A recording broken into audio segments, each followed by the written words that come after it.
He'd built a quiet life on 10 acres of hard-won peace, a former Marine, a single father, and a man who asked for nothing but to be left alone.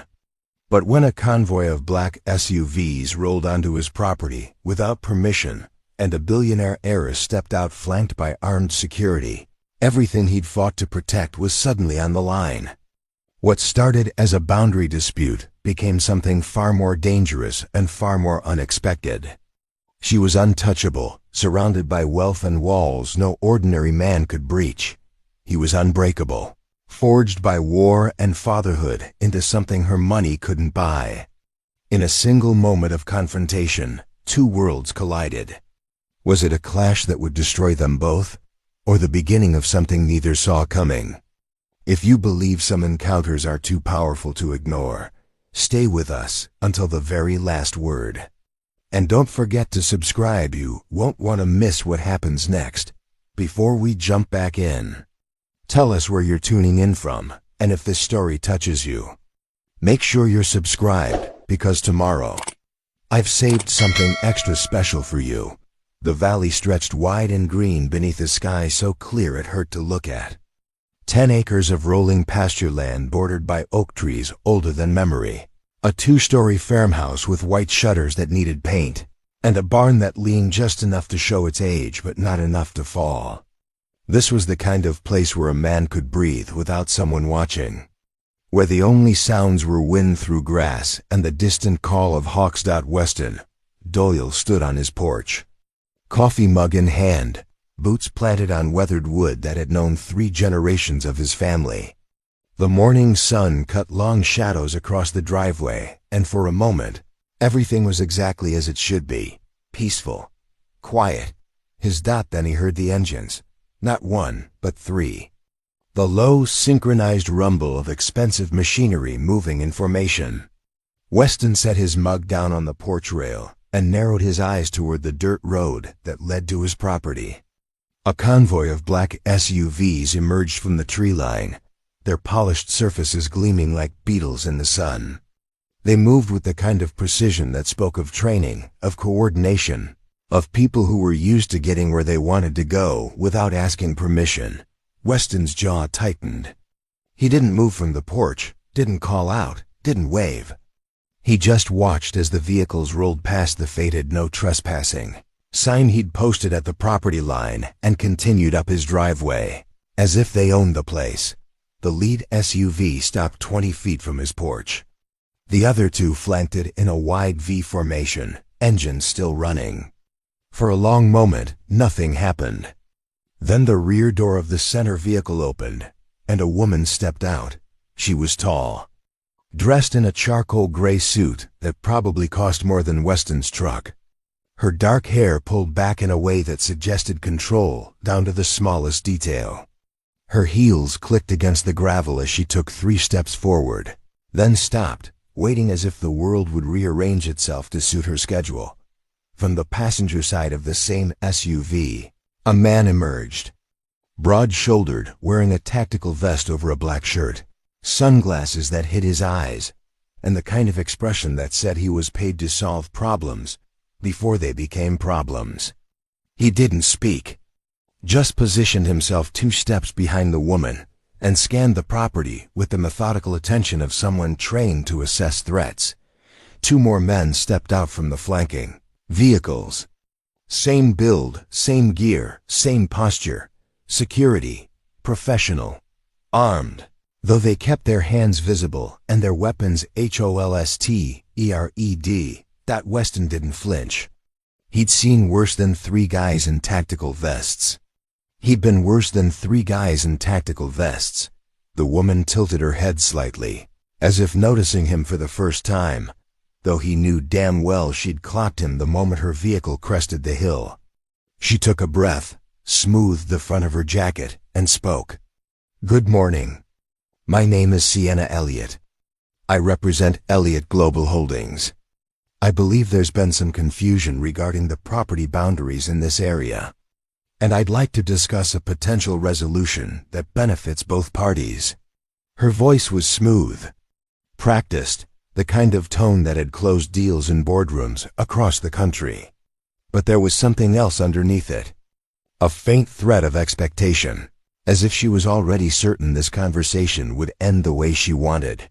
Weston took his time. He lifted his coffee mug, took a slow sip, then set it back down on the railing. When he finally spoke, his voice was calm, flat, and edged with the kind of patience that comes just before it runs out. There's no confusion. This is my land. Has been for 30 years. You're standing on it without permission. Sienna's expression didn't change, but something flickered in her eyes. Surprise, maybe. Or irritation.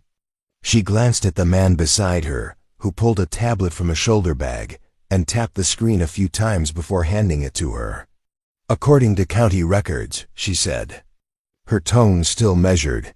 There's a disputed easement running through this section of the valley.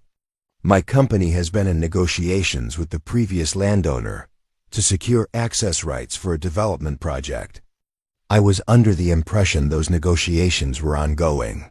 Weston stepped down from the porch. Not fast, not aggressive, just deliberate. The kind of movement that said he wasn't going to be talked down to from 20 feet away. He stopped at the bottom of the steps, hands loose at his sides, and looked at her directly. The previous landowner sold me this property 8 years ago. Clean title. No easements. No disputes. If someone told you otherwise, they lied. The lead security officer shifted his weight. Just a fraction, but enough that Weston noticed. His hand didn't move toward his weapon, but the message was clear. They were ready if this went sideways. Sienna handed the tablet back to her associate and took a half step forward. Her heels sank slightly into the gravel, but she didn't seem to notice. Her focus was entirely on Weston now, assessing him the way someone might assess a piece of machinery that wasn't functioning as expected. Mr. Doyle, I'm not here to create conflict. I'm here to find a solution. If there's been a miscommunication, we can sort that out. But I do need access to this land. My team has already begun surveying the northern ridge, and we're on a very tight timeline. Weston's eyes darkened. Your team is where? The northern ridge, she repeated, as if it were the most natural thing in the world. We've been working there for the past 3 days. I assumed you were aware. For a moment, the only sound was the wind moving through the oaks and the low idle of the SUV engines. Weston's hands didn't ball into fists, but his shoulders squared in a way that made the security team tense. You've been on my land. For 3 days. Without asking. Sienna's composure slipped, just barely. A faint crease appeared between her brows. We were told the access rights were being finalized. If that information was incorrect, I apologize. But the work is underway, and stopping now would cost my company a significant amount of money. I'm prepared to offer compensation for any inconvenience. Weston took another step forward. Not threatening, but closing the distance enough that the conversation became something other than a business transaction shouted across gravel. I don't want your money. I want you off my property. The security officer on Sienna's left shifted his stance. His voice was low, professional, directed at Weston but clearly meant for everyone. Sir, let's keep this civil. Ms. Elliott is trying to resolve this respectfully. Weston turned his gaze to the man. There was no heat in it, no anger. Just the kind of cold, steady focus that comes from years of making life or death decisions in the span of a heartbeat. Civil is me asking you to leave. Uncivil is what happens if you're still here in 5 minutes. Sienna raised a hand, a subtle gesture that stopped her security officer from responding.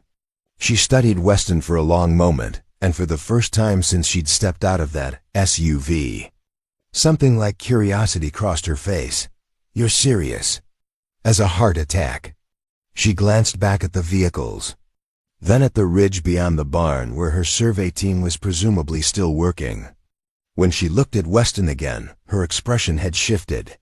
Less boardroom, more calculation. I'll pull my team off the ridge, today, but I'm not walking away from this project. If we can't come to an agreement, I'll pursue this through legal channels." Weston's voice didn't rise, but it didn't soften either. "You do what you need to do. But until a judge tells me otherwise, this land is mine. And the next time you want to have a conversation, you call first. You don't roll up with an armed escort like you're storming a compound." For a beat, neither of them moved. The space between them held all the tension of two people who had lived very different lives suddenly forced to occupy the same moment. Then Sienna nodded once, a sharp controlled motion, and turned toward her vehicle. "We'll be in touch, Mr. Doyle." She climbed into the SUV without waiting for a response. The door closed with a heavy thunk.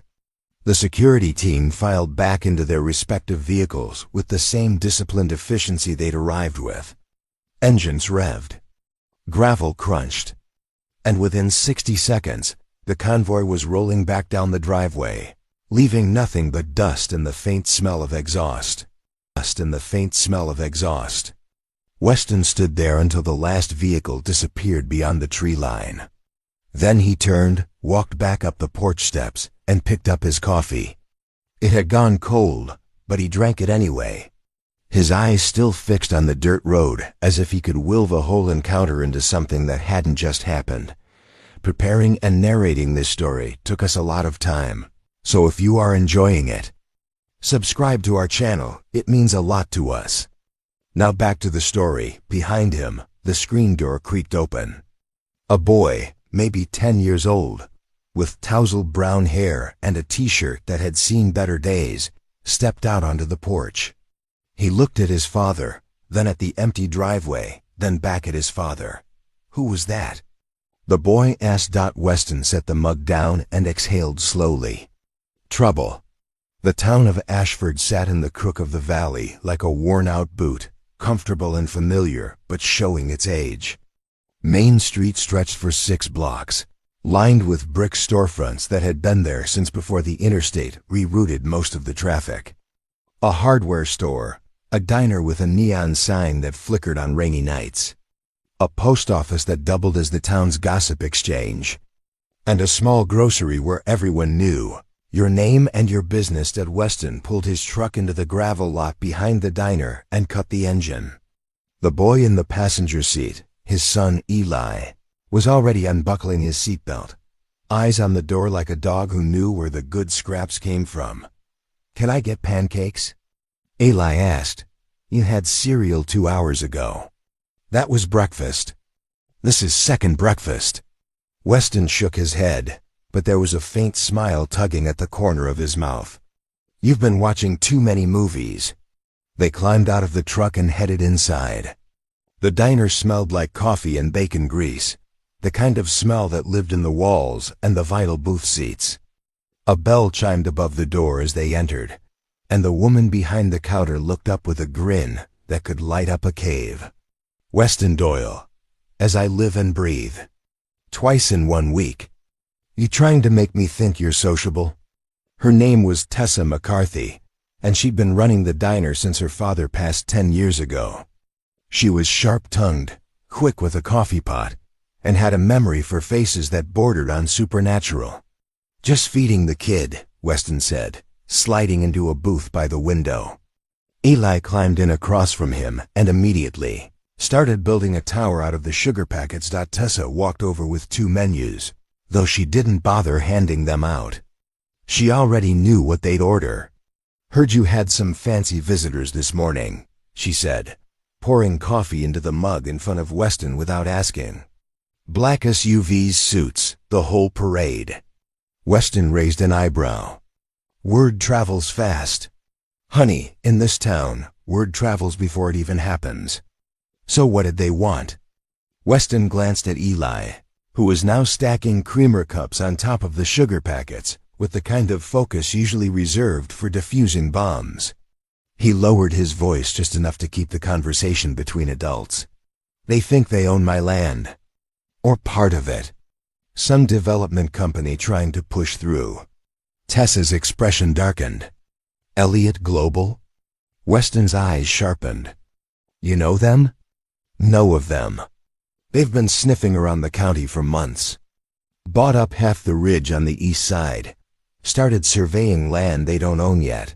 Talking about resorts and luxury housing. Lot of folks are nervous. They should be. Tessa leaned against the edge of the booth, arms crossed. You planning to fight them? Planning to keep what's mine. She studied him for a moment, then nodded with the kind of approval that only comes from people who've known you long enough to see past the armor. Good, someone needs to. Most folks around here will roll over the second allow your waves a checkbook in their face. Ellilee's tower collapsed, and he let out a dramatic sigh. Tessa grinned and tousled his hair. Pancakes, kiddo? Yes, please. And for you? She asked, looking at Weston. Same, and keep the coffee coming. Tessa walked back toward the kitchen, and Weston turned his gaze out the window. The street was quiet, just a few cars parked in front of the hardware store. An old man sweeping the sidewalk in front of the post office. Normal, ordinary, the kind of place where people still waved at each other and remembered when your birthday was. Eli leaned forward, his voice dropping to a conspiratorial whisper. Dad, are we in trouble? Weston looked at his son. The kid had his mother's eyes, bright and curious, and a way of asking questions that cut straight to the bone. He'd been through enough change in his short life. Lost his mom to cancer when he was 6, moved from base to base during Weston's final years in the service, and finally landed here when Weston decided he was done with orders and wars and everything that came with them. This land, this house, this quiet life, it was supposed to be the place where trouble stopped finding them. No, Weston said, his voice steady. We're not in trouble. But some people think they can take what isn't theirs. And we're not going to let them. Eli nodded, satisfied with that answer in the way kids are when they trust the person giving it. Across town, in a hotel suite that cost more per night than most people in Ashford made in a week, Sienna Elliott stood in front of a wall of windows overlooking the valley. Her reflection stared back at her, sharp and composed, but her mind was elsewhere. The meeting with Weston Doyle had not gone the way she'd planned. She was used to negotiations, used to people who postured and demanded, but ultimately folded when the numbers got big enough. Weston hadn't postured. He hadn't demanded. He'd simply said no, and meant it. Behind her, a woman in her mid-50s sat at the suite's dining table, laptop open, fingers moving across the keyboard with the kind of speed that suggested she'd been doing this for decades. Her name was Kendall Harper, and she was Sienna's chief of operations. If Sienna was the face of Elliott Global, Kendall was the engine. Legal says the easement claim is shaky at best, Kendall said without looking up. The previous owner never signed the final documents. It was all verbal, and verbal doesn't hold up in court. Not in this county anyway. Sienna didn't turn around. What about eminent domain? Possible, but it'll take months. Maybe longer. And the optics are terrible. You start seizing land from a single-father veteran in a small town, and the press will bury you. Sienna's jaw tightened. She'd built her company by being smarter, faster, and more ruthless than everyone else in the room. But she'd also built it by knowing when to pivot, when to adapt, and when to recognize that brute force wasn't the only tool in the box. Then we go a different route, she said. Find out everything about Weston Doyle, his finances, his history, his vulnerabilities. There's always leverage. We just have to find it. Kendall's fingers paused on the keyboard. You sure you want to do this? Guy seemed pretty dug in. Sienna turned, her expression cool and unreadable. I didn't get where I am by walking away the first time someone said no. Kendall resumed typing, and Sienna returned her gaze to the window. Somewhere out there, on 10 acres of land she needed to make her project work, was a man who'd looked her in the eye and told her to leave. No negotiation. No compromise. Just a line in the dirt and the quiet certainty that he'd defend it. Most men she dealt with wanted something. Money, status, recognition. She could work with want. But Weston Doyle didn't want anything from her. And that made him dangerous in a way she hadn't anticipated. Her phone buzzed. A text from her head of security. Survey team pulled off the ridge. No incidents. Awaiting further instructions, she typed back a single word. Standby. Outside, the sun dipped lower, casting long shadows across the valley.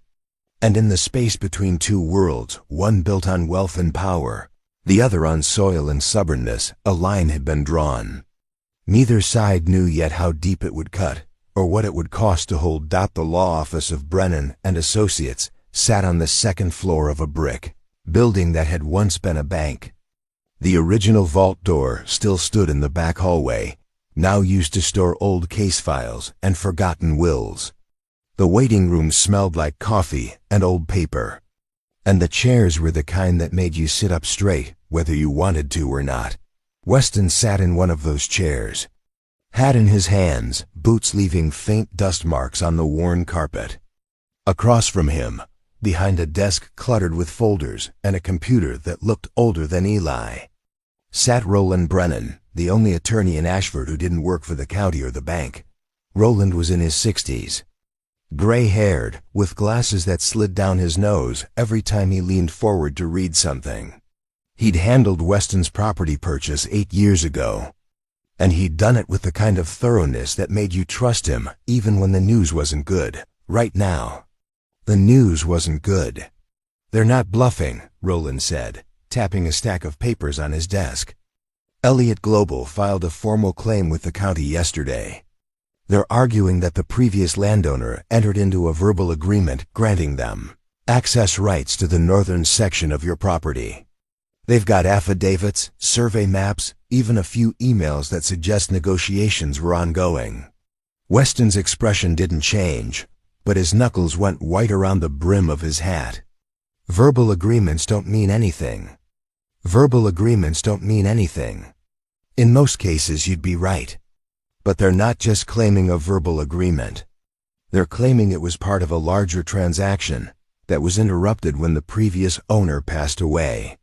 They're arguing that the intent was clear and that you inherited not just the land, but the obligations attached to it. That's garbage. It is, Roland agreed. But it's expensive garbage. They've got a legal team that could tie this up in court for years. And even if you win, you'll spend a fortune getting there. Weston set his hat on his knee and exhaled slowly. So what are my options? Roland leaned back in his chair, the springs creaking under his weight. Option 1, you fight it. We file a counterclaim, argue that there was no binding agreement, and force them to prove their case in court. It'll cost you, but you've got a strong position. Clean title, no recorded easements, and a seller who never signed anything. And option 2? You negotiate. Let them have limited access to the ridge in exchange for compensation. It's not ideal, but it keeps you out of court and puts money in your pocket. Weston's jaw tightened. I'm not selling pieces of my land to people who think they can just take what they want. Roland nodded as if he'd expected that answer. Then we fight. But I need you to understand what that means. Elliott Global has deep pockets and a reputation for grinding people down. They'll drag this out, file motion after motion, and make it as painful as possible. You need to be ready for that. Weston stood, picking up his hat and settling it back on his head. I've been through worse than a legal fight, Roland. Just tell me what you need from me. Documentation. Anything you've got on the original sale. Communication with the previous owner. Records of improvements you've made to the land. The more we can show that you've been the sole owner and operator of this property, the stronger our case. I'll get it to you. Roland stood as well, extending his hand. Weston shook it, and for a moment, the two men stood there in the quiet of the old office, the weight of what was coming settling between them like dust. One more thing, Roland said. Be careful. Companies like Elliott Global don't just fight in courtrooms. They fight in the press, in the community, anywhere they can get leverage. If they think they can pressure you into backing down, They will. Weston's expression was carved from stone. Let them try. He left the office and walked down the stairs to the street. The afternoon sun was high and hot, and the town moved at its usual unhurried pace. But something felt different now. The air had a charge to it, like the moments before a storm breaks. His truck was parked across the street, and as he crossed, he noticed a figure leaning against the passenger door. A woman, mid-30s, dressed in jeans and a blazer, her dark hair pulled into a ponytail. She had a camera hanging from a strap around her neck and a notebook tucked under one arm. "Mr. Doyle?" She called out as he approached. Weston stopped a few feet away, his eyes narrowing. "Who's asking?" She pushed off the truck and extended a hand. "Piper Stone. I'm a reporter with the Valley Observer. I was hoping I could ask you a few questions about the situation with Elliott Global." Weston didn't take her hand. "No comment." Piper lowered her hand but didn't back off. "I understand you're in a difficult position, but this story is bigger than just your property. Elliott Global has been moving through this county like a steamroller, and a lot of people are scared. If you're willing to stand up to them, that's news. I'm not looking to be news. I get that. But whether you like it or not, you already are. They filed their claim publicly. It's part of the county record. People are talking." Weston's hand moved to the door handle, but he paused. "What people?" "Neighbors. Business owners. Folks who've been watching Elliott Global buy up land and push out anyone who won't sell. You're not the first person they've gone after, Mr. Doyle, but you might be the first one with the guts to say no and mean it." Weston studied her for a long moment. She didn't flinch, didn't smile, just met his gaze with the kind of steady patience that said she'd wait as long as it took. "I've got nothing to say that'll help your story," he said finally. "Maybe not. But if you change your mind, here's my card." She pulled a business card from her pocket and held it out. When he didn't take it, she set it on the hood of his truck and stepped back. "For what it's worth," she added, "I think you're doing the right thing." Weston didn't respond. He climbed into his truck, started the engine, and pulled away from the curb, leaving Piper Stone standing on the sidewalk with her notebook and her camera and a story that was just beginning to take shape. Back at the hotel suite, Sienna stood in front of a presentation screen, watching as Kendall walked her through the latest updates. Survey data, environmental reports, projected timelines. Everything was on track except for one 10-acre plot of land sitting right in the middle of the access route they needed. "We can reroute," Kendall said, gesturing to the map. "It adds 3 months to the timeline and increases costs by 15%, but it's doable." "No," Sienna said. "We're not rerouting. We're not delaying. We're solving this." Kendall closed her laptop and looked at Sienna with the kind of expression that comes from years of working together. "You're taking this personally. I'm taking it seriously. There's a difference, is there?" Sienna turned away from the screen and walked to the window. The valley stretched out below her, green and quiet and completely indifferent to her plans. Somewhere out there, Weston Doyle was going about his day, feeding his son, fixing fences, living a life that had nothing to do with her. And yet, their lives were now tangled in a way neither of them had asked for. "He doesn't trust me," Sienna said quietly. Kendall raised an eyebrow. "Should he?" Sienna didn't answer.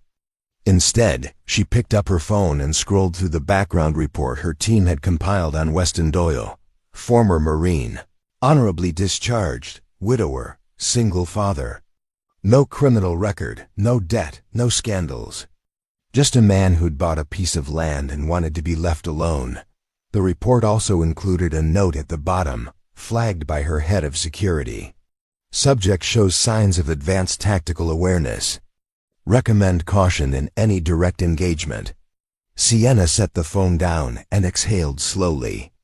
She'd built an empire by reading people, by finding their pressure points and applying just enough force to get what she needed. But Weston Doyle didn't have the usual pressure points. He didn't want her money. He didn't care about her influence. And he wasn't intimidated by her security team that left only one option. She'd have to change tactics. Not force. Not pressure. Something else. Set up a meeting, she said, turning to Kendall. Not at his property. Somewhere neutral. The diner in town, maybe. Make it informal. Just me and him. Kendall looked skeptical. You think he'll show? He will, because he's curious. And because he wants to know what I'm really after. And what are you really after? Sienna's expression was unreadable.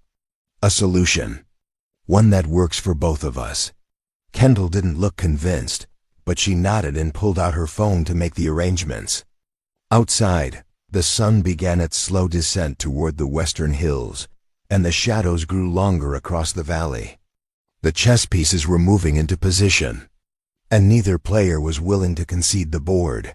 The diner was quieter than usual for a Thursday evening.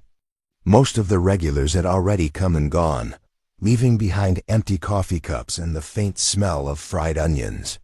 Tessa stood behind the counter, wiping down the surface with a rag that had seen better days. Her eyes darting toward the clock every few minutes. Weston sat in the corner booth. The same one he always chose when he came here. It gave him a clear view of the door and the parking lot beyond. Old habits. Ellie was at home with Mrs. Brennan, Roland's wife, who'd offered to watch him for the evening. She hadn't asked why, and Weston hadn't explained. Small towns had a way of knowing when to leave space for things that needed to happen quietly. He'd been sitting there for 10 minutes when the black sedan pulled into the lot. Not an SUV this time, just a simple luxury car with tinted windows. The driver stayed in the vehicle as the rear door opened, and Sienna Elliott stepped out. She was dressed differently tonight. No suit, no heels. Just dark jeans, a simple blouse, and a leather jacket that looked expensive, but understated. Her hair was down, falling past her shoulders in a way that made her look younger, less like the woman who'd rolled onto his property with an armed escort. Tessa noticed her immediately. She set down the rag and crossed her arms, watching as Sienna walked to the door and pushed it open. The bell chimed, and for a moment, the two women locked eyes. Tessa's expression was neutral, but her posture said everything. This was her place, and strangers were measured before they were welcomed. Sienna approached the counter first. Good evening. I'm meeting someone. Tessa nodded toward the corner booth. He's been waiting. Sienna turned and saw Weston. He hadn't stood up, hadn't acknowledged her beyond a brief glance. She walked over slowly, her footsteps careful on the worn linoleum, and stopped at the edge of the table.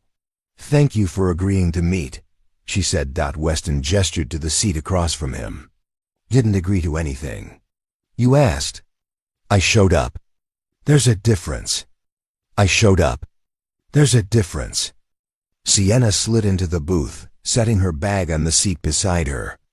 Up close, without the buffer of security or the distance of gravel and porch steps, she could see the details. The lines around his eyes, the kind that came from squinting into the sun or the scope of a rifle. The scar along his jawline, faded but still visible. The way his hands rested on the table, loose but ready. Tessa appeared with a pot of coffee and 2 cups. She poured without asking, set the pot down between them, and walked away without a word. Sienna wrapped her hands around the cup, letting the warmth seep into her fingers. I wanted to apologize for showing up the way I did. That wasn't the right approach. Weston picked up his own cup but didn't drink. You're used to people rolling over when you apply pressure. I'm not most people. I'm starting to understand that. For a moment, neither of them spoke. The silence stretched, but it wasn't uncomfortable. It was the kind of silence that happens when two people are trying to figure out how much truth they can afford to tell. Why do you need my land? Weston asked finally. Sienna set her cup down and met his gaze. The Northern Ridge is the access point for a development project I've been working on for 2 years. A sustainable resort community. High-end, but environmentally responsible. It's designed to bring jobs, tourism, and revenue to this area without destroying what makes it valuable in the first place. Sounds nice on paper. It is nice. And it's real. I've already invested millions. Permits, surveys, infrastructure planning. But without access through your property, the whole thing falls apart. The alternate routes add months and costs that make the project unfeasible. Weston leaned back, his expression unreadable. So you need me more than I need you? Sienna hesitated, then nodded. Yes. It was the first time she'd admitted it out loud, and the weight of the words settled between them like a stone dropped into still water. Then why should I help you? Weston asked. Not hostile, just direct. Because I'm willing to pay you more than the land is worth. Because the project will benefit this community. And because I think, despite what you might believe, we're not enemies. We just want different things. Weston studied her, his eyes sharp and assessing. You don't know what I want? Then tell me.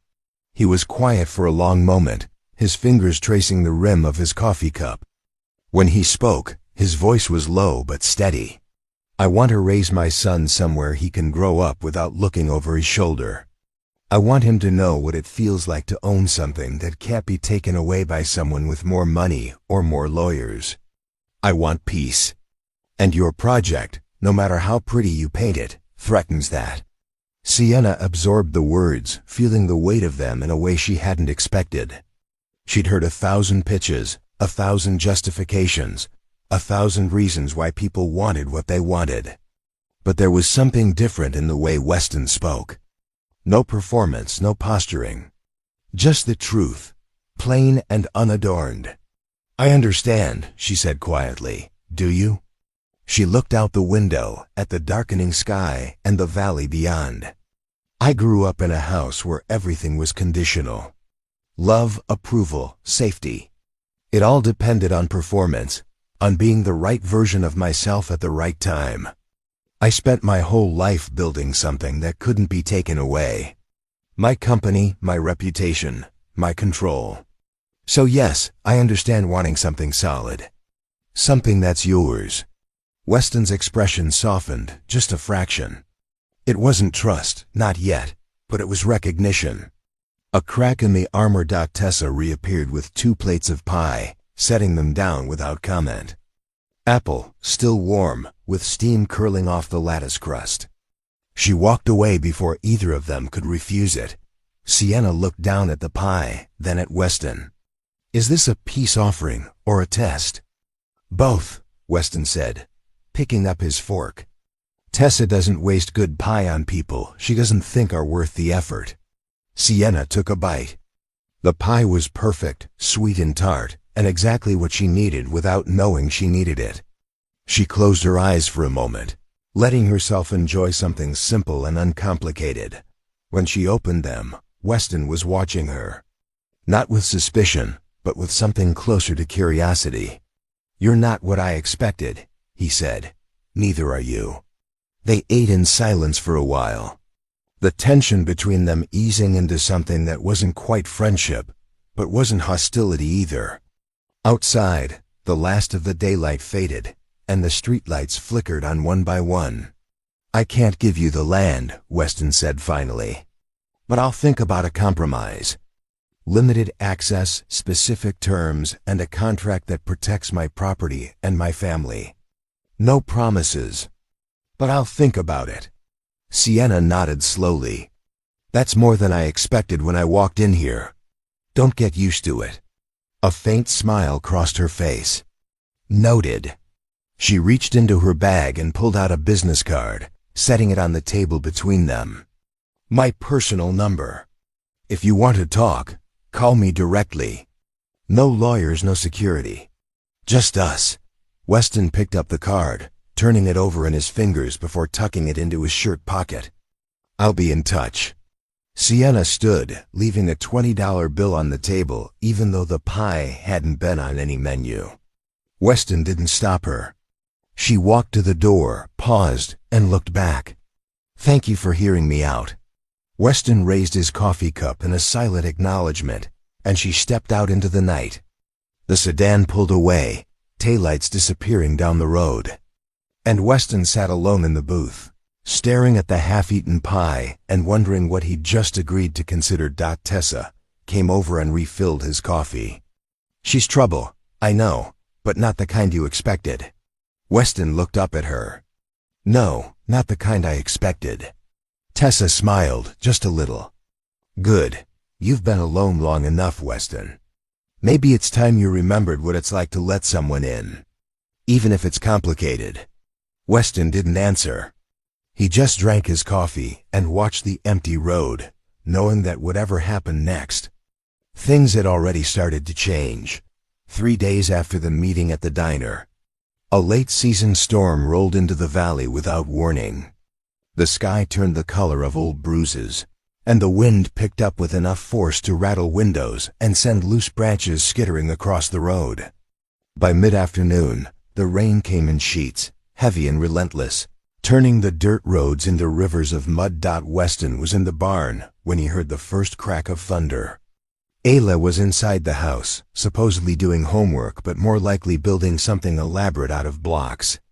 The horses were restless, stamping and snorting in their stalls, and Weston moved among them with calm efficiency, checking latches and water troughs. That's when he heard the car, not the roar of an engine racing up the driveway, but the strained whine of a vehicle struggling against mud and gravity. He walked to the barn door and looked out into the rain.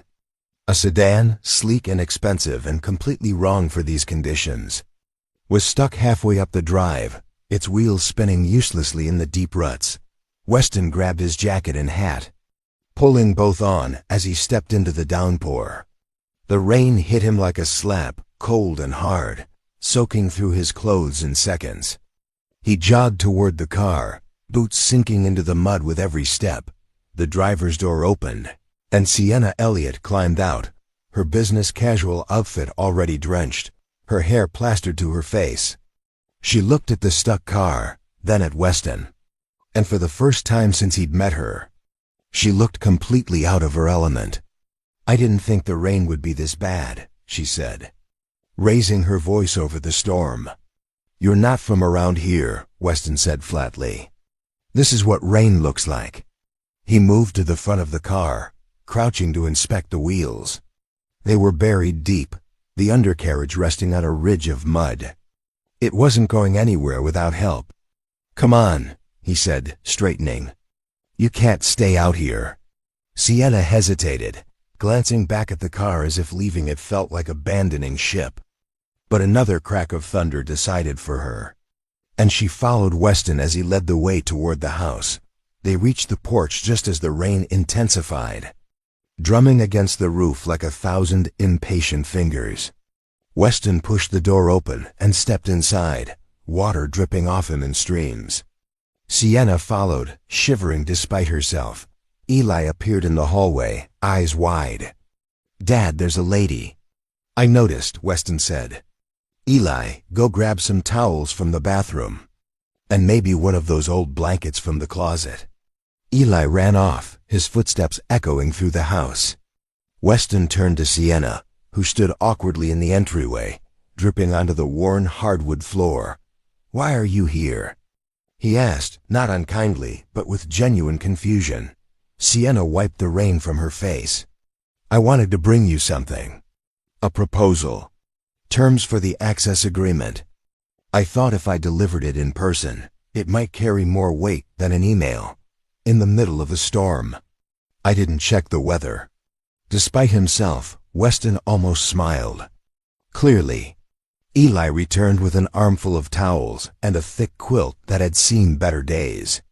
Weston handed a towel to Sienna, who accepted it gratefully and began drying her face and hair.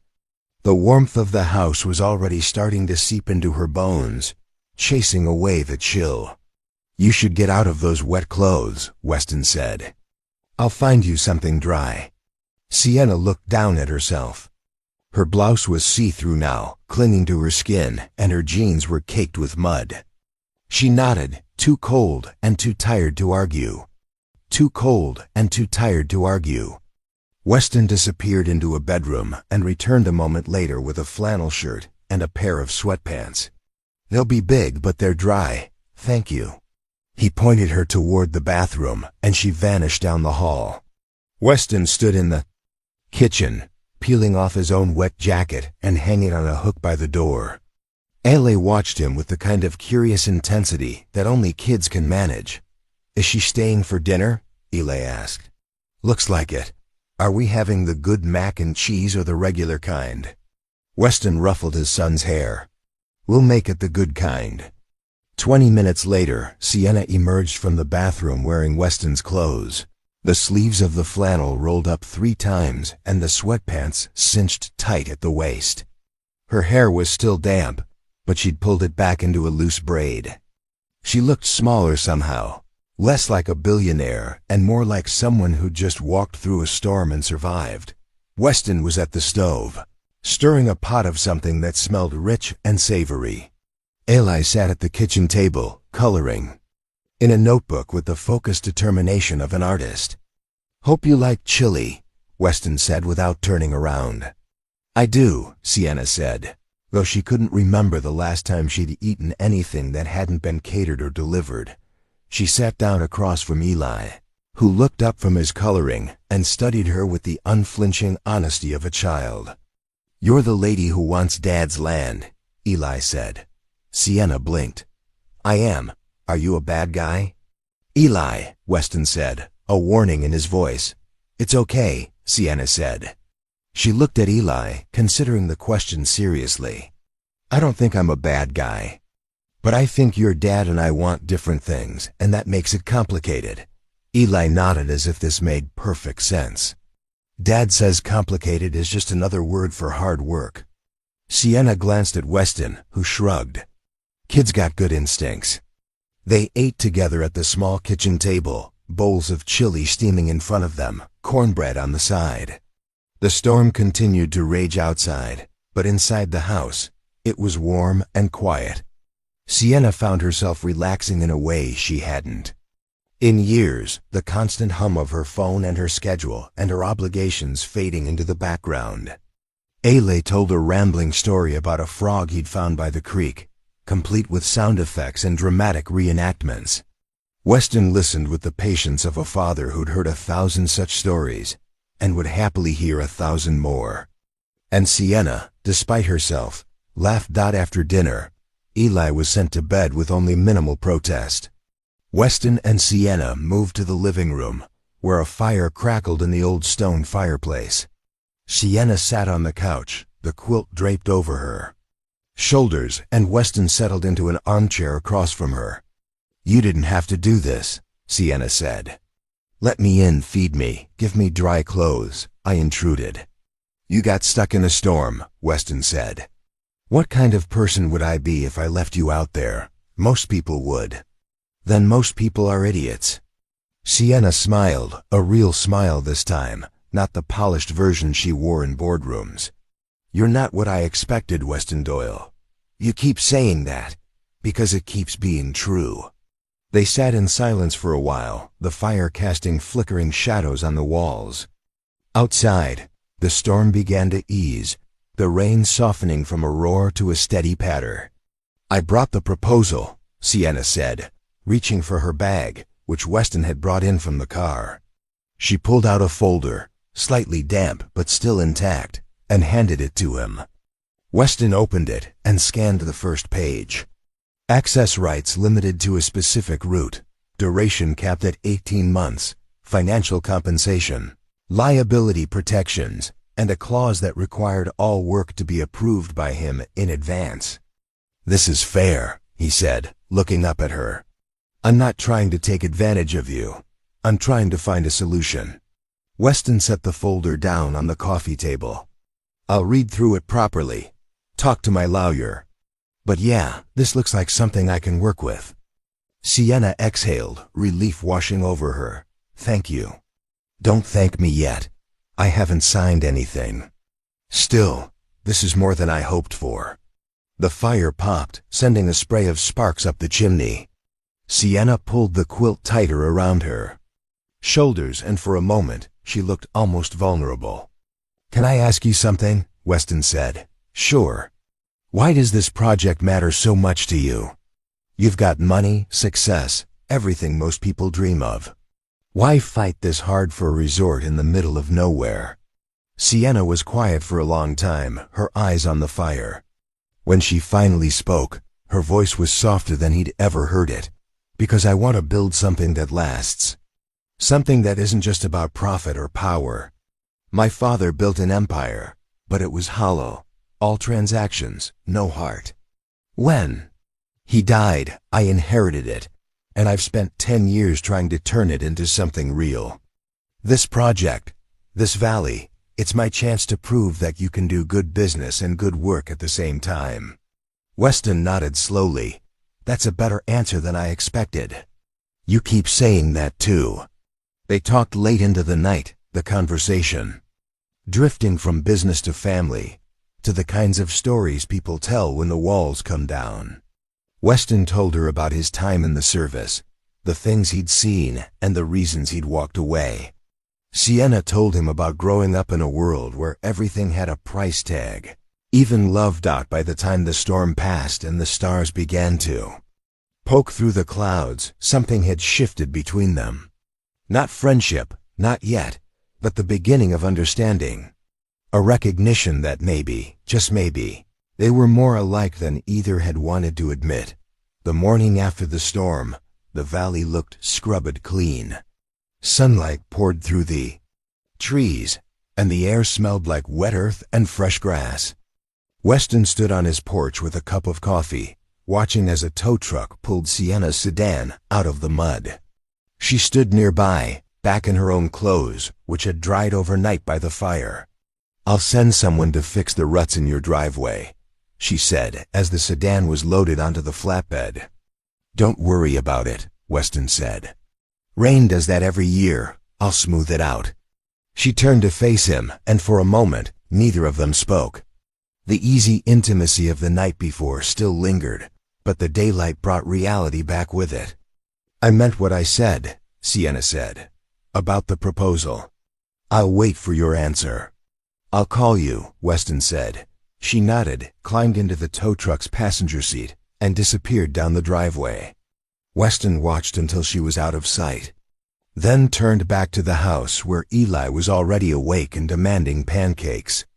2 days later, everything changed. Weston was in town picking up supplies when he ran into Piper Stone, the reporter, outside the hardware store. She had her notebook out and a look on her face that made his stomach tighten. "Mr. Doyle, do you have a minute?" "Not really. I think you'll want to hear this." She pulled out her phone and showed him a photograph. It was grainy, taken from a distance, but clear enough. Weston and Sienna sitting together in the diner, leaning close over the table, the body language intimate. "Where did you get this?" Weston asked, his voice hard. "It's been making the rounds online. Someone posted it with a caption suggesting that you and Ms. Elliott have been, let's say, friendlier than the public realizes." Weston's jaw clenched. "That's garbage. I know. But perception is everything. There are already people saying you're being paid off, that the whole property dispute is just theater. Who's saying that?" Piper hesitated. "I can't reveal my sources, but it's coming from inside Elliott Global. Someone wants people to think this deal is corrupt." Weston handed the phone back, his mind racing. "Print what you want." "I don't care. I'm not printing anything," Piper said. "I'm giving you a heads up, because this is about to get a lot worse." She was right. By that afternoon, the photo had spread across local social media, shared and reshared with increasingly hostile commentary. Some called Weston a sellout. Others accused Sienna of using charm and manipulation to get what she wanted. The truth didn't matter. The narrative had taken on a life of its own. Weston's phone rang. It was Roland. "We've got a problem," the lawyer said. "Elliott Global just filed an amended claim. They're now alleging that you entered into a verbal agreement with Ms. Elliott during your meeting at the diner. They've got witness statements, timestamps, the whole package. That's a lie. I know it is, but they're playing dirty, Weston. This isn't about the land anymore. This is about discrediting you. Weston hung up and stared at his phone. The proposal Sienna had given him was still sitting on his kitchen table, unsigned. He'd been planning to review it with Roland, to make sure everything was airtight before committing. Now it felt like a trap. His phone buzzed again. A text from an unknown number. You should have taken the money when you had the chance. Weston deleted it, but another came through immediately. Small-town hero, big-time fool. He blocked the number, but the messages kept coming from different accounts, a coordinated attack designed to rattle him. That evening, Sienna called. Weston, I just saw the photo. I didn't authorize this. Someone inside my company is sabotaging both of us. You think I believe that? I don't care if you believe it. It's the truth. I'm pulling the amended claim. I'm going to find out who's behind this and fire them. Maybe you're the one behind it. There was a long pause. When Sienna spoke again, her voice was ice. If you really think that, then we're done. But I'm telling you, someone is trying to destroy this deal and make us enemies in the process. And if we let them, we both lose. Lose. Weston didn't answer. He just hung up. That night, he sat on the porch long after Eli had gone to bed, staring out at the dark valley. Somewhere out there, someone was pulling strings, turning a complicated situation into a war. And Weston had no idea who to trust anymore. The letter arrived on a Tuesday morning, delivered by certified mail. Weston signed for it without looking at the return address, assuming it was something routine from Roland's office. But when he tore open the envelope at the kitchen table, his blood went cold. It was a cease and desist order, issued by Elliott Global's legal team. The language was dense and aggressive, accusing him of harassment, defamation, and interference with legitimate business operations. It claimed that Weston had made threatening statements to company personnel and had engaged in a campaign to damage Sienna Elliott's reputation through false allegations. None of it was true. But the letter made it clear that if he continued to interfere with their operations, they would pursue legal action that could result in financial penalties severe enough to force him to sell the property, just to cover the cost. Weston read it twice, his hands steady but his mind racing. This wasn't Sienna. He knew that much, even through the anger and confusion. This was someone else, someone using the company's resources to wage a personal war. He called Roland immediately. They're trying to bury you in paperwork, Roland said after reviewing the letter.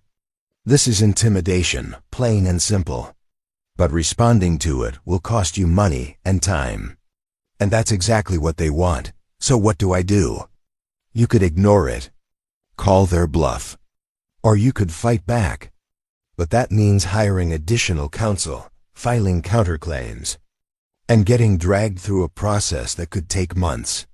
Weston closed his eyes, feeling the weight of it pressing down on him like a boot on his chest. I don't have months. I don't have the money to fight a company with unlimited resources. Roland was quiet for a moment. Then maybe it's time to consider walking away. Sell them the easement, take the money, and move on. No, Weston, I know this isn't what you want to hear, but sometimes the smart move is the hard one. You've got Eli to think about. You can't protect this land if you're bankrupt. Weston hung up without responding. He sat at the table, staring at the letter, feeling something inside him crack. Not break, not yet, but crack. The kind of fracture that starts small and spreads if you're not careful. That afternoon, he drove into town to clear his head. He parked outside the diner, intending to grab coffee and think through his options. But when he walked inside, the atmosphere was different. Tessa greeted him, but her smile was strained. A few of the regulars glanced his way, then quickly looked down at their plates. He slid into his usual booth, and Tessa brought him coffee without asking. You okay? She asked quietly, not really. She glanced around, then leaned in closer. People are talking, Weston. About you and that Elliot woman. Some folks think you sold out. Others think she played you. Either way, it's not good. Weston felt the exhaustion settle into his bones. I didn't sell anything. And I didn't get played. I know that. But you know how it is. Truth doesn't travel as fast as gossip. He drank his coffee in silence, feeling the eyes of the town on him even when they weren't looking directly. By the time he left, the weight of it felt heavier than any pack he'd carried in the service. When he got home, Ailey was sitting on the porch steps, tossing the baseball into his glove over and over. He looked up when Weston climbed out of the truck, and his face was tight with something Weston recognized immediately. Worry. Hey kiddo, Weston said, sitting down beside him. What's going on? Eli kept his eyes on the baseball. Kids at school were saying stuff. About you. About some lady. They said you're gonna lose the house. Weston's chest tightened. That's not true. Then why are they saying it? Because people talk, Eli. And sometimes they don't know what they're talking about. Eli finally looked up at him, his eyes wide and searching. Are we gonna be okay? Weston wanted to say yes. Wanted to promise that everything would be fine, that they'd weather this storm the way they'd weathered every other one. But the words caught in his throat, because for the first time in a long time, he wasn't sure.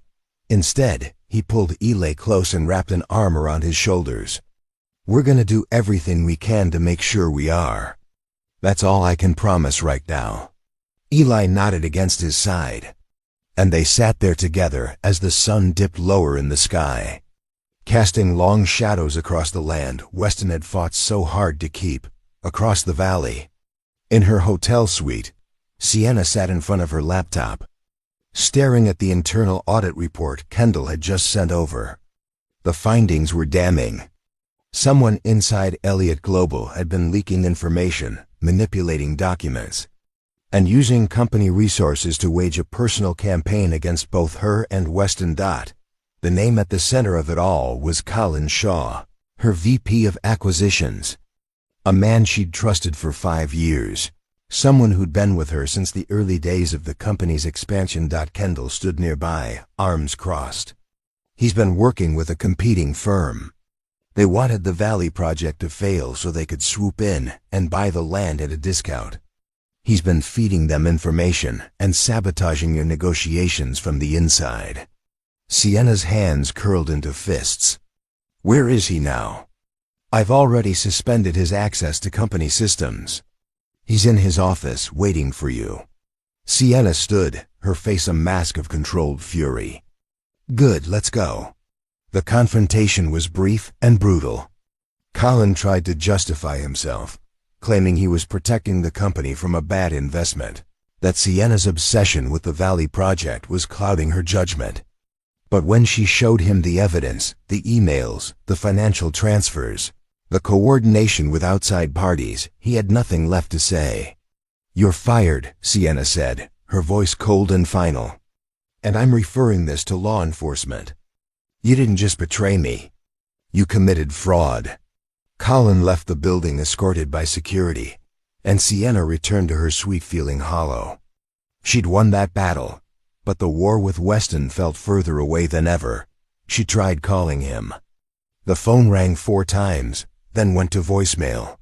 She didn't leave a message. What could she say that would make any of this better? That night, Weston stood at the edge of his property, looking out over the land as the stars began to appear. Ela was asleep inside, safe and warm, but Weston couldn't shake the feeling that everything he'd built was slipping through his fingers. He thought about Sienna, about the night of the storm when they'd sat by the fire and talked like 2 people who understood each other.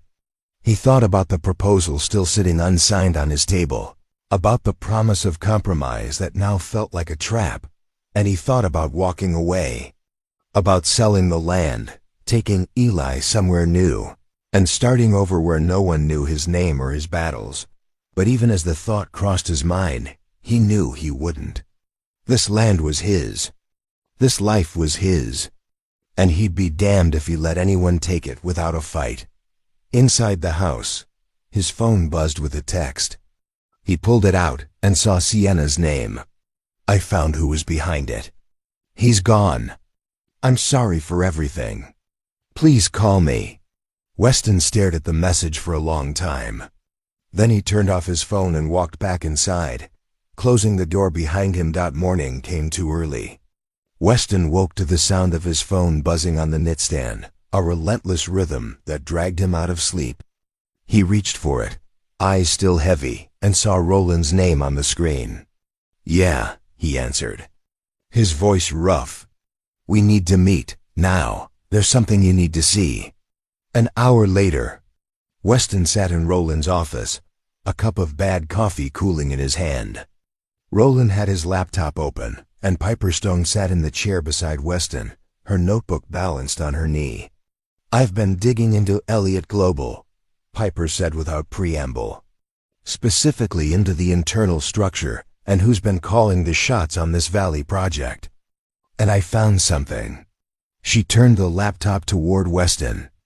On the screen was a series of emails, time-stamped over the past 6 months. They were between Colin Shaw and an outside firm called Brookline Development Group. The content was damning. Plans to sabotage Sienna's negotiations, strategies to discredit Weston publicly, and financial projections showing how Brookline stood to profit if the Elliott Global project collapsed. Shaw was feeding them everything, Piper said. Proprietary information, survey data, even details about Sienna's personal meetings. He wanted the project to fail so Brookline could move in and buy up the land for pennies on the dollar. Weston scanned the emails, his jaw tightening with each line. Does Sienna know about this? She fired Shaw yesterday, Roland said. But I don't think she knows the full extent of it. And there's more. He clicked to another file. This one was a background report on Colin Shaw, compiled by a private investigator Piper had hired. The report detailed Shaw's financial troubles, a gambling problem that had left him deep in debt, and payments from Brookline totaling over $200,000 in the past year. He sold her out, Weston said quietly. And he tried to make you the villain in the process, Piper added. The photo at the diner, the social media campaign, even the cease and desist letter. All of it traces back to him. All of it traces back to him. Weston set the coffee cup down and leaned back in his chair, processing the information.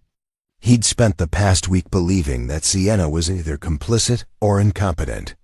Now he realized she'd been fighting the same battle he had, just from a different side. What do we do with this? He asked. We give it to her, Roland said. And we make sure Shaw and Brookline face consequences. But more importantly, we clear your name.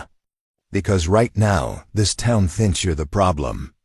And that needs to change. Weston nodded slowly. Set up a meeting. I'll talk to her. Piper leaned forward. And I'll run the story. But I need your permission to use your name and the details of what happened. Weston hesitated. He'd spent years avoiding attention, keeping his head down and his life private. But this was bigger than his comfort. This was about protecting his son, his land, and the truth. Do it, he said. That afternoon, Weston drove to Sienna's hotel. He didn't call ahead, didn't make an appointment. He just walked into the lobby, took the elevator to the top floor, and knocked on her door. Kendall answered, her expression wary. Mr. Doyle, I need to talk to Sienna. Kendall hesitated, then stepped aside. Sienna was standing by the window, her back to the door. She turned when she heard his voice, and for a moment, neither of them moved. I got your text, Weston said. I wasn't sure you'd respond. He crossed the room and handed her a flash drive. This is everything. Emails, financial records, proof that Shaw was working against you. Piper Stone is running the story tomorrow. I thought you should see it first. Sienna took the drive, her fingers brushing his for just a second. She walked to the desk, plugged it into her laptop, and began reading. Weston watched as her expression shifted from confusion to anger to something that looked like grief. When she finished, she closed the laptop and turned to face him. I trusted him. For 5 years, I trusted him. I know. And he used that trust to destroy everything I was trying to build. Weston stepped closer. He didn't destroy it. He tried, but he failed. Because you're still here, and so am I, and we can still fix this. Sienna looked at him. Really looked at him, and for the first time since the storm, the walls between them came down. I'm sorry, she said, her voice breaking just a little. For all of it. For the way I came onto your land, for the pressure, for not seeing what was happening inside my own company. You don't have to apologize for someone else's choices. But I do. Because it's my name on the company. My responsibility. Weston reached out and placed a hand on her shoulder, a simple gesture that carried more weight than words. Then let's make it right. Together. Sienna nodded, and for the first time in days, she felt like she could breathe. The next morning, Piper's story broke. It was thorough, well-sourced, and devastating in its clarity. Within hours, it had been picked up by regional outlets, then national ones. Colin Shaw's betrayal became the headline, not Weston's supposed corruption. The narrative shifted overnight. Social media, which had been so quick to condemn, now flooded with support for both Weston and Sienna. People praised Weston for standing his ground, and Sienna for rooting out the rot in her own company. In Ashford, the tone changed too. Tessa called Weston personally to apologize for doubting him. Neighbors stopped by the property to offer their support. Even the kids at Eli's school seemed to move on, the gossip replaced by new, less interesting topics. But the real victory came 3 days later, when Brookline Development Group's CEO was arrested on charges of corporate espionage and fraud. The investigation into Colin Shaw widened, and the legal consequences began to pile up. Weston and Sienna met one more time that week, this time at his property. They walked the northern ridge together, surveying the land that had caused so much conflict. I still need access, Sienna said. But I want to do it the right way. With your full approval. No shortcuts, no pressure. Weston looked out over the valley, the place he'd fought so hard to protect. Then let's draw up new terms. Fair ones. And this time we both sign. Sienna extended her hand, and Weston shook it. The gesture was simple, but it marked the beginning of something neither of them had expected. Not just a business arrangement, but a partnership built on mutual respect and hard-won trust. The town hall meeting was scheduled for 7 o'clock on a Thursday evening. But by 6:30, every seat was filled. People lined the walls, crowded into the doorways, and spilled out onto the front steps of the old municipal building. The air inside was thick with anticipation and the smell of too many bodies in too small a space. Ashford hadn't seen this kind of turnout in years. Not since the county threatened to close the elementary school, and the whole town had rallied to save it. But this was different. This wasn't about preserving something old. This was about deciding what kind of future they wanted. Weston sat in the second row, Eli beside him, the boy's legs swinging nervously under the wooden bench. Roland sat on Weston's other side, a briefcase full of documents resting at his feet. Across the aisle, Sienna sat with Kendall, her posture straight and composed, but Weston could see the tension in her shoulders out at the front of the room. Mayor Patricia Vance called the meeting to order with 3 sharp raps of her gavel. She was a no-nonsense woman in her early 60s, silver-haired and sharp-eyed. Someone who'd lived in Ashford her entire life and had seen administrations and businesses come and go. Good evening, everyone, she said, her voice cutting through the murmur of the crowd. We're here tonight to discuss the proposed development project by Elliott Global Holdings and the concerns raised by members of this community. This is a public forum, which means everyone gets a chance to speak, but we do it respectfully. Understood? A chorus of agreement rippled through the room. The mayor gestured to Sienna. Ms. Elliott, you have the floor. Sienna stood, smoothing the front of her jacket. She walked to the podium at the center of the room, and every eye followed her. For a moment, she simply stood there, letting the weight of their attention settle. "Thank you, Mayor Vance," she began. "And thank you all for being here. I know there's been a lot of confusion and concern about what my company intends to do in this valley. So I want to take this opportunity to be completely transparent." She clicked a remote, and a screen behind her lit up with a detailed map of the proposed development. The resort community was laid out in careful sections, clustered housing units designed to blend with the landscape, green spaces that preserved the natural ecosystem, access roads that minimized environmental impact. "This project is designed to bring sustainable growth to Ashford," Sienna continued. "Jobs in construction, hospitality, and service industries. Increased tourism that supports local businesses, and significant tax revenue that can fund schools, infrastructure, and public services." A hand shot up in the third row. The mayor nodded, and a man in his 50s stood. "What about the land you're taking?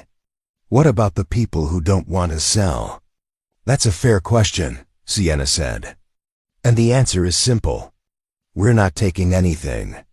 Every piece of land we've acquired has been purchased willingly from owners who chose to sell. And for those who don't want to sell, like Mr. Doyle, we're working on access agreements that respect their property rights while allowing the project to move forward." Another voice called out from the back. "What about Colin Shaw? What about all the shady stuff that's been in the news?" The room went quiet. Sienna didn't flinch. "Colin Shaw was my VP of acquisitions, and he betrayed my trust in this company's values. He engaged in illegal activity to sabotage this project for his own financial gain. He's been terminated, and he's facing criminal charges. I take full responsibility for not catching it sooner, but I want to be clear. His actions do not reflect the integrity of this project or the people working on it." She paused, letting that sink in. "I also want to publicly apologize to Weston Doyle, who was targeted by Shaw's campaign of misinformation. Mr. Doyle has been nothing but principled in his defense of his property, and he deserves respect, not slander." The room shifted. People glanced at Weston, some nodding, others still skeptical. Weston kept his eyes forward, his expression neutral. The mayor gestured to Weston. "Mr. Doyle, would you like to respond?" Weston stood slowly, and the room seemed to lean forward. He walked to the podium, and Sienna stepped aside, giving him space. He looked out at the crowd, at the faces of people he'd known for years, and some he'd only seen in passing. "I'm not a public speaker," he began, his voice steady but quiet. "And I'm not here to tell you what to think. But I am here to tell you what I know." He gripped the edges of the podium. "When Elliott Global first came onto my land, I was ready to fight. Because I've spent my whole life learning that if you don't stand your ground, someone will take it from you. And I wasn't going to let that happen to me or my son." He glanced at Eli, who was watching him with wide, serious eyes. "But over the past few weeks, I've learned something else. I've learned that not everyone who walks onto your land is trying to take it. Sometimes they're just trying to find a path forward. And sometimes, if you're willing to listen, you can find one together." He turned to look at Sienna. "Ms. Elliott and I didn't start off on the right foot. But she's proven to me that she's not here to destroy this valley. She's here to build something that can benefit all of us if we let it. A murmur ran through the crowd. Weston continued. "I'm signing an access agreement with Elliott Global. It's limited, it's specific, and it protects my property and my rights. But it also allows this project to move forward. Because I believe this town deserves a future that's more than just surviving. We deserve a chance to grow." He stepped back from the podium, and for a moment, the room was silent. Then someone in the back started clapping. Slowly, others joined in, until the applause filled the hall. The mayor banged her gavel again, calling for order. Thank you, Mr. Doyle. Now we'll open the floor for questions and comments. For the next hour, people spoke. Some voiced concerns about traffic, about environmental impact, about whether the jobs would really go to locals or be filled by outsiders. Sienna answered every question with patience and detail, pulling up data, showing projections, making commitments in writing. Kendall took notes, documenting every promise, every concern, every suggestion. This wasn't just a public relations exercise. It was a binding conversation, the kind that would shape the project going forward. When the meeting finally ended, people lingered, clustering in small groups to continue the discussion. Weston made his way through the crowd, shaking hands, accepting claps on the shoulder, fielding questions from neighbors who wanted to know more about the agreement he'd signed. Sienna found him near the exit, Eli half asleep on his feet beside him. "Thank you," she said quietly, "for what you said in there. I meant it." "I know. That's why it mattered." Weston shifted Eli's weight, the boy leaning heavily against his side. "This isn't the end, you know. People are still going to be watching, still going to be judging." "I know," Sienna said. "But we gave them a reason to believe. And that's a start." Weston nodded. "It is." They stood there for a moment, the noise of the hall fading around them. Two people who'd started as adversaries and had somehow found their way to the same side. Outside, the night air was cool and clear. Weston loaded Eli into the truck, the boy mumbling something about pancakes before falling asleep against the window. Weston climbed into the driver's seat and sat there for a moment, looking back at the town hall where lights still glowed in the windows. He thought about the past few weeks, about the anger and the fear and the moments when he'd been ready to walk away from everything. But he hadn't. He'd stood his ground, found the truth, and made a choice that honored both his principles and his practical needs.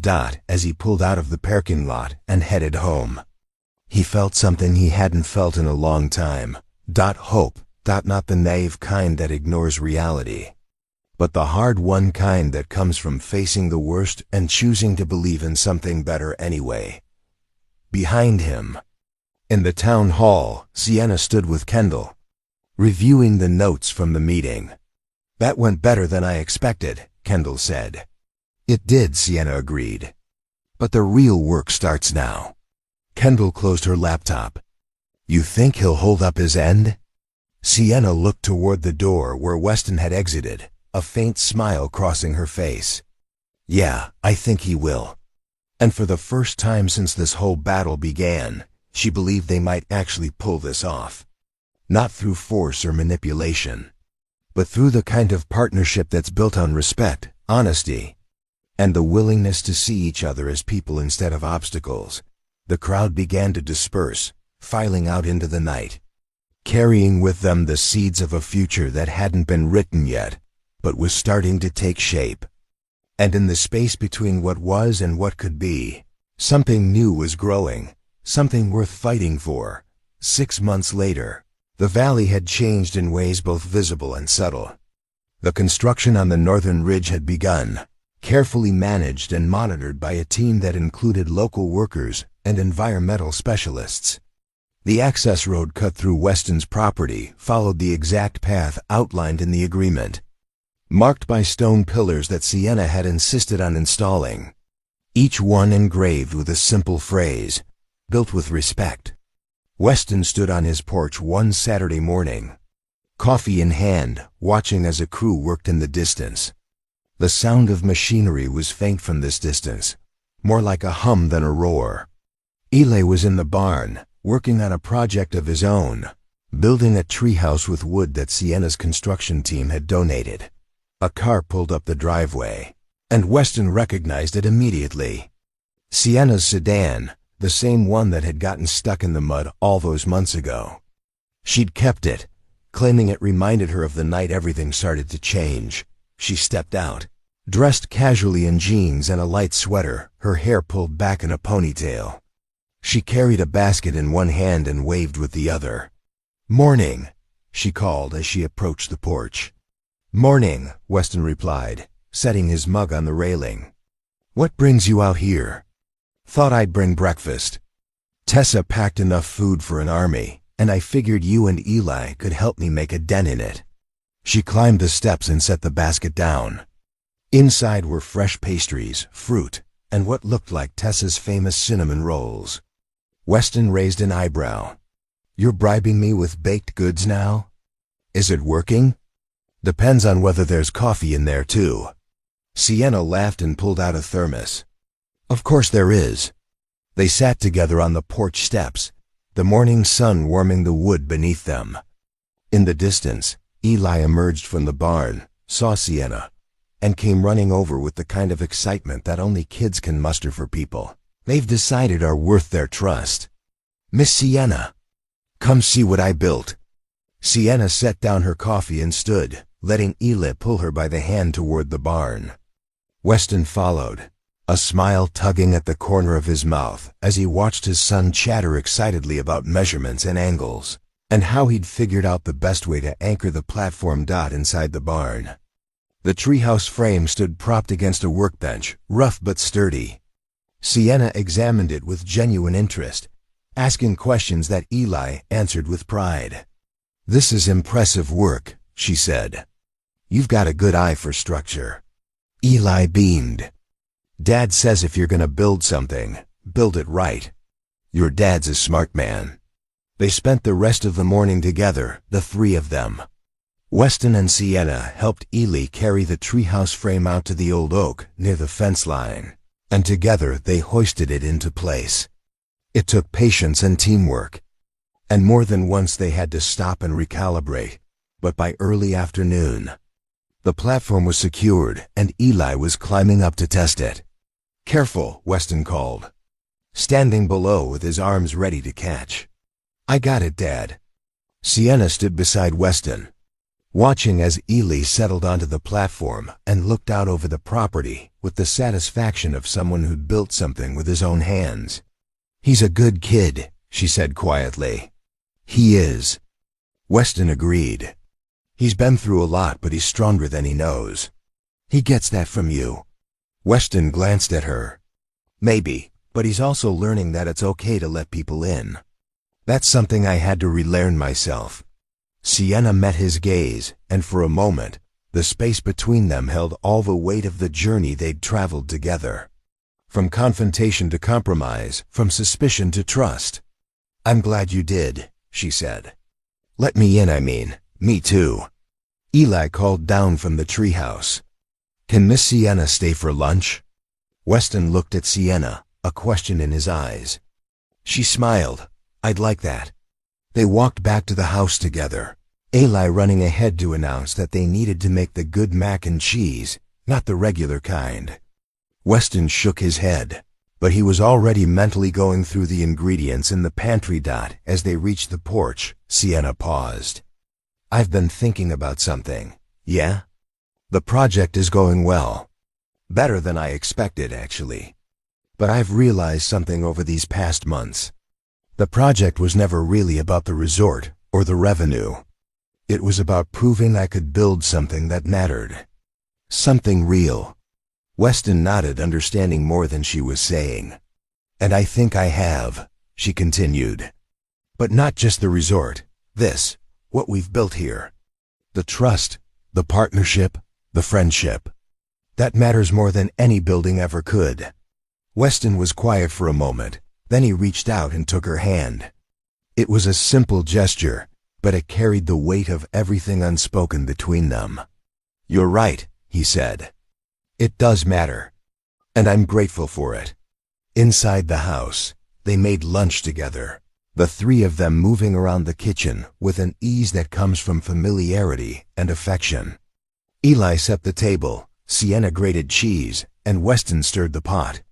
The rhythm of it all feeling like something that had always been and always would be. After lunch, they sat on the porch again, watching as the sun began its slow descent toward the western hills.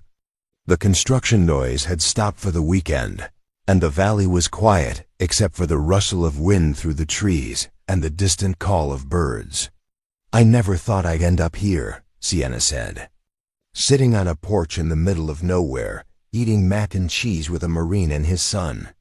Life's funny that way, Weston replied. It is. But I wouldn't change it, neither would I. As the afternoon stretched into evening, Eli fell asleep on the porch swing, curled up under an old quilt. Weston and Sienna sat in comfortable silence, watching the sky turn gold, and then pink and finally deep purple as the stars began to appear. Thank you, Sienna said finally, for giving me a chance. For seeing past the money and the company and all the things that usually define me. For seeing me. For seeing me. Weston turned to her, his expression soft in the fading light. Thank you for proving that not everyone with power uses it to take. Some people use it to build. And that's worth believing in. They sat together as the night settled over the valley. Two people who'd started as strangers and adversaries and had somehow found their way to something. Neither had expected, but both desperately needed.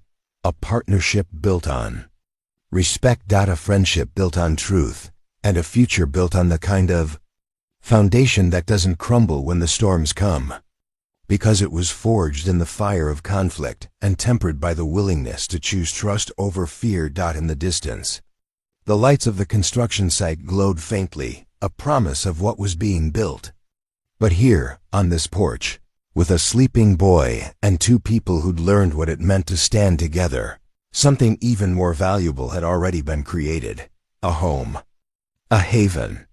A place where the walls came down and the heart could finally rest. And as the first stars blinked into existence overhead, Weston and Sienna sat side by side, knowing that whatever came next, they'd face it the way they'd faced everything else. Together. Up next, you've got two more standout stories right on your screen. If this one hit the mark, you won't want to pass these up. Just click and check them out. And don't forget to subscribe and turn on the notification bell so you don't miss any upload from us.